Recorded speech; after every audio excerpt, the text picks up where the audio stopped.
Takbir! Allahu Akbar!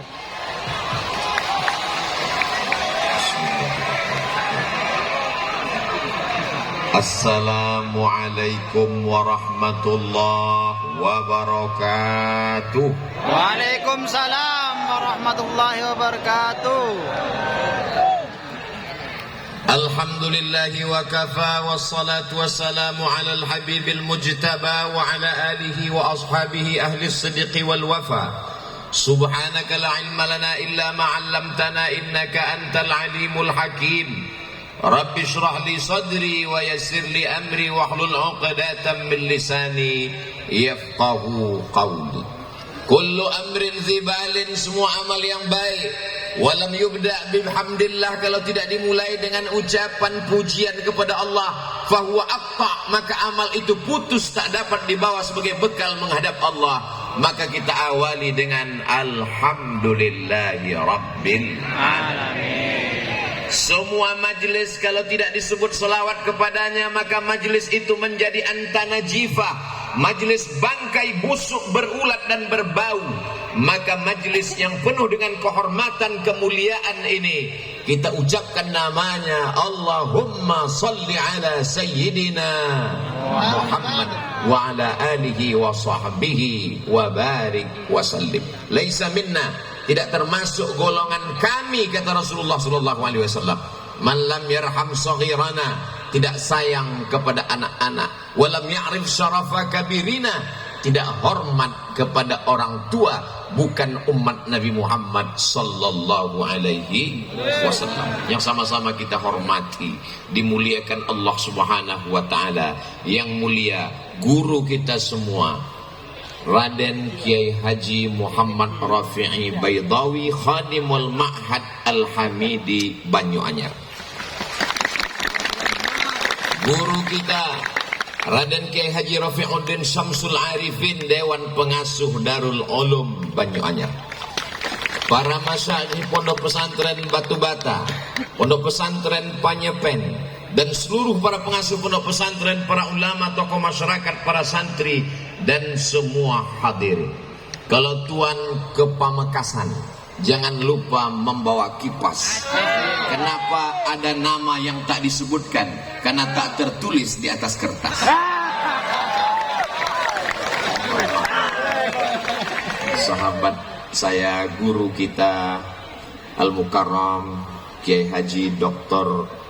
Ahmad Fauzi Tijani, pimpinan pondok pesantren Al-Amin Prenduan, yang menyertai saya selama beberapa hari ini sampai pulang hari Senin. Tapi yang pulang saya, beliau tidak ikut. Kemudian pula guru kita semua Al-Mukarram Syekh Kiai Ali Karrar Hafizahullah. Semua yang tak disebutkan, muslimin muslimat, mukminin mukminat, hadirin hadirat yang belum kawin dan belum sunat, semuanya dimuliakan Allah Subhanahu wa ta'ala. Abdul Somad datang ceramah tausiah ke pondok pesantren Banyuanyar. Salah. Abdul Somad datang ke pesantren Banyuanyar ingin mengambil barokah. 227 tahun. Berapa kali ganti KTP? Bagaimana kemuliaan mereka? Suatu ketika Imam Ahmad bin Hanbal datang ke Masjid Nabawi, lalu tangannya mengusap mimbar Rasulullah sallallahu alaihi wasallam. Setelah dia usap mimbar Rasulullah, dia letakkan ke mulutnya, dia cium. Summa qabbalahu, dia cium tapak tangannya. Kenapa? Karena beliau ingin mendapatkan atharus salihin, bekas-bekas orang-orang soleh. Di sana ada bekas tapak kaki Rasulullah sallallahu alaihi wasallam. Setelah beliau meninggal, datang bekas tapak kaki Sayyidina Abu Bakar Siddiq. Setelah itu datang bekas tapak kaki Sayyidina Umar ibn al-Khattab. Setelah itu datang bekas tapak kaki Sayyidina Utsman ibn Affan. Setelah itu datang bekas tapak kaki Sayyidina Ali bin Abi Thalib.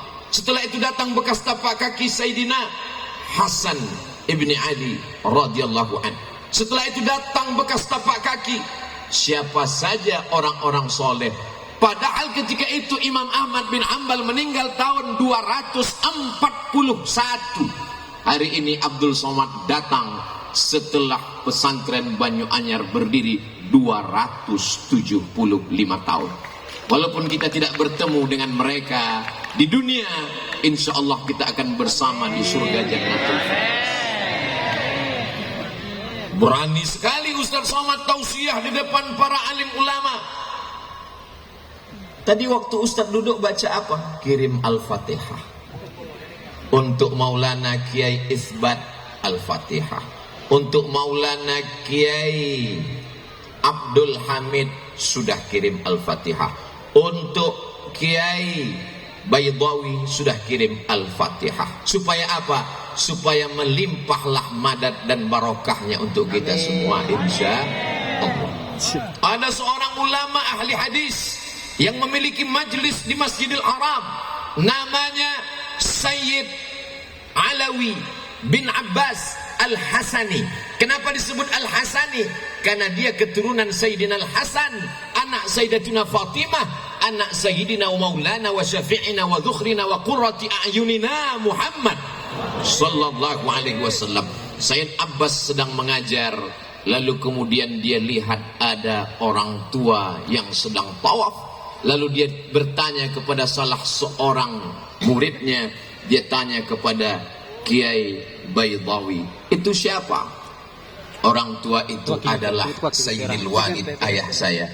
Ini orang salah satu daripada wali-wali Allah subhanahu wa ta'ala. La ya'riful wali illal wali. Tidak ada yang kenal wali kecuali wali. Jadi kalau ada yang mengatakan Abdul Somad itu wali, berarti dia wali murid atau wali kelas. Jadi sudah jelas kalau ada yang mengatakan Abdul Somad berani petantang-petenteng ceramah di depan alim ulama, dia hanya ingin mengambil barokah kemuliaan. Tapi Ustadz membelakangi mereka. Kok berani Ustadz? Coba putar lagi videonya mundur ke belakang. Sebelum maju tadi kan berbisik dulu ke Kiai. Kiai ke depan, kata Kiai silakan. Tapi Kiai yang lain, saya sudah angkat tangan 10 jari, 11 dengan kepala. Saat mereka semuanya mengangguk, berarti let's go. Al-adab fauqal ilmi. Ada yang lebih tinggi daripada ilmu, yaitu adab. Kalau ada orang mengatakan saya berilmu, saya banyak hafal ayat, saya banyak hafal hadis, kamu kalah dengan dia yang tak pernah salah. Siapa dia? www.google.com. Saya paling cerdas, semua kelipatan, kali-kali, bagi-bagi, tambah-tambah, saya hafal. Maka sesungguhnya kalkulator jauh lebih cerdas. Kalau ada orang mengatakan amalnya banyak, 1000 tahun beramal, naik langit pertama. 1000 tahun beramal, naik langit kedua. 1000 tahun beramal, naik langit ketiga. 1000 tahun beramal, naik langit keempat, kelima, keenam, ketujuh, sampai akhirnya dia sejajar dengan para malaikat. Ketika itu apa kata Allah? Wa idh qulna lil malaikati isjudu li Adam. Wahai seluruh malaikat, bersujudlah kamu kepada Adam. Fasajadu, semuanya bersujud illa iblis. Saat itu bangkit egonya. Yang diperintahkan bersujud malaikat, sedangkan iblis bukan malaikat. Lalu dia siapa? Buka surat Al-Kahfi. Kana minal jinni, dia berasal dari kalangan jin. Fafasaqa an amri rabbih, dia melawan perintah Allah subhanahu wa ta'ala. Yang diperintahkan bersujud malaikat. Kenapa bisa ada satu yang aneh, yang asing, yang bukan malaikat? Karena prestasi ibadahnya luar biasa, sehingga dia sejajar dengan malaikat. Tapi dia bukan malaikat. Jadi kalau ada orang bangga dengan ibadahnya, tapi kurang adab dan taatnya, berarti dia bukan saya. Masya Allah, tabarakallah. Mudah-mudahan kita dijauhkan dari sifat iblis. Amin. La yadkhulul jannah, tak masuk surga. Man kana fi qalbihi, siapa yang dalam hatinya mithqala habbatin min khardalin min kibrin, ada sombong sebesar biji sawi. Sebetulnya yang Ustadz bicarakan ini siapa? Saya.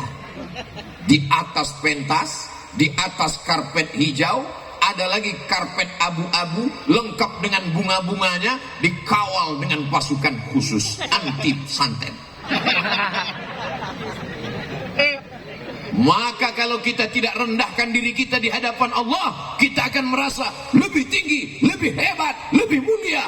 Apalagi protokol menyebutkan semuanya. Al-Mukarram, profesor, doktor, syekh, hampir masuk tawon ke hidung, saking besarnya lubang, mengembang. Tinggal satu titel yang belum, almarhum. Pada saatnya semua akan tinggal. Yang kekal abadi hanyalah harimau mati meninggalkan belang, gajah mati meninggalkan gading, manusia mati meninggalkan utang. Manusia akan mati meninggalkan nama. Apakah nama baik atau nama buruk? Kamu pernah ketemu Ustaz Somad? Pernah. Di mana kamu melihat dia? Di TikTok. Sombong sekali gayanya. Itu videonya dipotong, Beb. Kamu pernah ketemu Ustaz Somad? Pernah. Di mana kamu lihat? Di Instagram. Tapi cuma 1 menit, ngomongnya kasar. Itu orang nggak punya paket 2 giga. Kalau dia orang dari pesantren Banyuanyar, dia akan tonton dari awal sampai akhir. Judul videonya, mencari barokah di pesantren 227 tahun. Di mana bisa kami lihat Pak Ustadz? Channel Ustadz Abdul Somad Official. Subscribe, like, share, and comment. Saya paling takut ceramah kalau di hadapan kiai. Ini rasanya sekarang ini seperti peserta dacil, dai cilik menjelang malam Lailatul Qadar. Jadi nanti kalau ada, kenapa Ustaz selama tausiah itu ngelihatnya ke depan, ke kanan, ke kiri, nggak ada ngelihat ke belakang? Tahun bahannya hilang.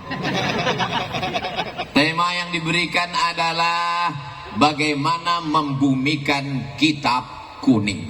Kitab kuning itu apa Pak Ustadz? Ya kitab yang warnanya kuning. Akhirnya ini anak pergi ke Mesir. Sampai di Mesir pergi ke toko-toko buku di dekat Masjid Al-Azhar, di dekat Masjid Kepala Sayyidina Al-Husain. Sampai di sana dia lihat ternyata kitabnya putih semua. Ternyata dicetak di Darul Fikri Beirut, kertasnya berwarna putih.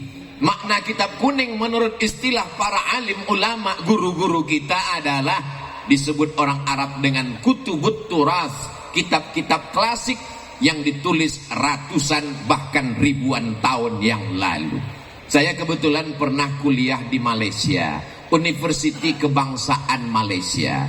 Lalu kemudian karena kita orang Indonesia wajib mengambil satu mata kuliah, bahasa Melayu. Padahal saya orang Melayu, bukan Melayu yang lari itu. Saya ini dari Sumatera, orang Riau, Melayu. Pokoknya kamu orang Indonesia wajib ngambil mata kuliah bahasa Melayu. Nama dosennya Cik Rusdi. Kumisnya tebal. Lalu kemudian di suatu hari dia pun datang masuk kelas membawa manuskrip tulisan. Dia katakan, ini adalah manuskrip Melayu umurnya 100 tahun. Coba kalian baca masing-masing, silakan. Begitu kami baca, nggak faham. Padahal bahasanya bahasa Melayu, umurnya baru 100 tahun. Tapi hari ini anak-anak pesantren Banyuanyar membaca kitab Sahih Al-Bukhari, ditulis oleh Imam Muhammad bin Ismail bin Ibrahim bin Al-Mughirah bin Bardisbah Al-Bukhari dari Uzbekistan, meninggal pada tahun 256 Hijrah. Umur kitab itu sekarang 1200 tahun. Semua santri faham. Yang mengaku orang Melayu, bahasa Indonesia, tapi ternyata tidak paham. Padahal umur manuskrip baru 100 tahun. Kenapa kita bisa paham Sahih Al-Bukhari?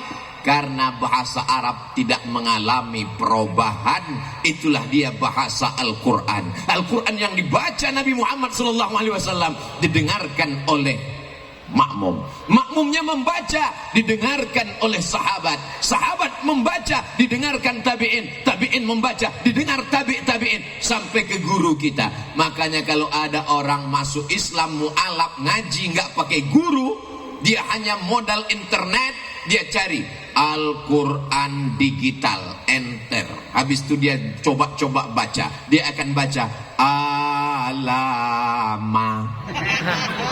Karena tulisannya alif baris atas, lam baris atas, mim baris atas. Karena tidak berguru. Tapi ketika dia berguru, dia akan dengar bacaan yang benar. Alif lam mim. Tidak ada tulisannya begitu.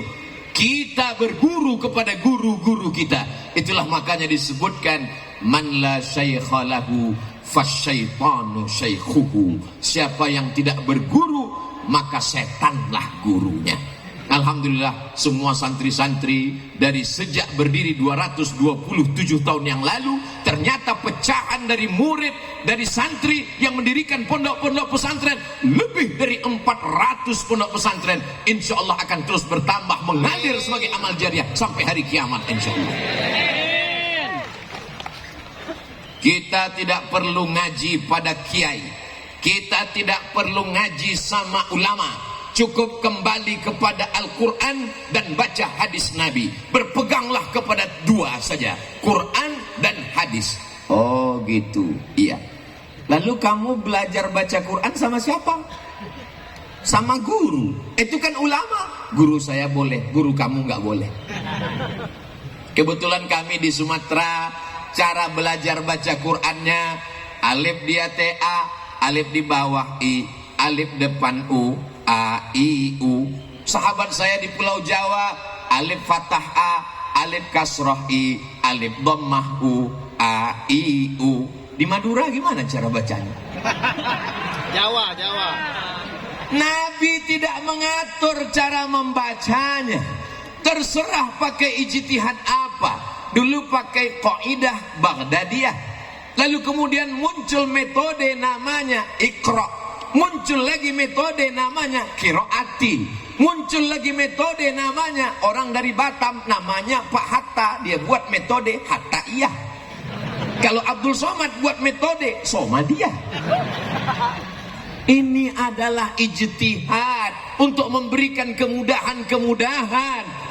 Lalu kalau dikatakan siapa yang membaca Quran dengan metode yang tidak diajarkan Nabi, maka dia sudah melakukan perbuatan bid'ah. Terbantahkan dengan ucapan Sayyidina Umar Ibn Khattab saat melihat orang sholat tarawih dengan imam yang bagus, dengan jamaah yang ramai, dibuat 20 rakaat ditambah 3 witir. Apa kata beliau? Ni'matil bid'atu hadhihi. Inilah sebaik-baik bid'ah, karena belum ada dilaksanakan di zaman Rasul, tapi perbuatan ini baik selama sesuai dengan Quran dan sunnah Rasulullah sallallahu alaihi wasallam. Suatu ketika saya sedang menyampaikan tausiah, datang orang ngasih kertas. Ustaz Somad, ini ada pertanyaan. Apa pertanyaannya? Yang ngasih pertanyaan pakai cincin emas. Kita tahu bahwa cincin emas hukumnya haram. Pas ditanya, kenapa kamu ke masjid pakai cincin emas? Saya mengikut perintah Al-Quran. Wah, masih termenung. Ayat yang mana ini? Dia bacakan ayat. Ya ayyuhalladzina amanu. Hai orang-orang beriman. Khudhu zinatakum inda kulli masjid. Kalau kamu mau ke masjid, pakailah perhiasan-perhiasan. Ini perhiasannya. Gara-gara kembali ke Al-Quran tanpa melalui pemahaman ulama. Padahal asbabun nuzul ayat itu adalah ketika mereka dulu zaman jahiliyah melaksanakan tawaf di Masjidil Haram, bunyi kalimatnya Oryanun talik, mohon maaf. Oryan, mohon maaf, tidak layak di depan kiai, telanjang, tidak pakai pakaian. Sebagaimana lahir tidak membawa dosa dan pakaian, maka tawaf pun tidak pakai pakaian. Turun ayat ayat, ya ayyuhalladzina amanu, hai orang yang beriman, khudzu zinatakum, pakailah pakaian inda kulli masjid, ketika kamu mau masuk ke Masjidil Haram melaksanakan tawaf. Di mana kami bisa lihat penjelasan itu? Dalam kitab-kitab tafsir, di antaranya tafsir Imam Abu Ja'far Ibnu Jarir At-Tabari pada abad ketiga. Berarti kitab ini umurnya 1100 tahun yang lalu, masuk ke kategori kitab kuning. Maka dia kitab kuning walaupun warnanya putih. Jadi kalau ada orang yang mengatakan kita tidak perlu kitab kuning, kita cukup dengan Al-Quran, kalimatul haq urida bihal batil, kalimatnya benar, kita kembali ke Quran, tapi maknanya batil. Kenapa? Orang akan baca Quran sendiri, terjemahkan sendiri, pahami sendiri, nyasar sendiri. Kamu kalau nyasar, nyasar aja sendiri, jangan bawa-bawa orang lain. Betul? Jamaah yang dimuliakan Allah Subhanahu wa taala, ini jamaah ramai luar biasa sampai nggak kelihatan ujungnya di mana. Kalau mau tahu ujungnya di mana, maka nyalakan semua handphone yang ada senternya. Yang nggak punya senter, beli senter, jual handphonenya. Maulaya salli wa sallim daiman abada ala habibika khairil khalqi kullihim Muhammadun sayyidul kaunaini wathaqalain wal fariqaini min arbin wa min ajami maulaya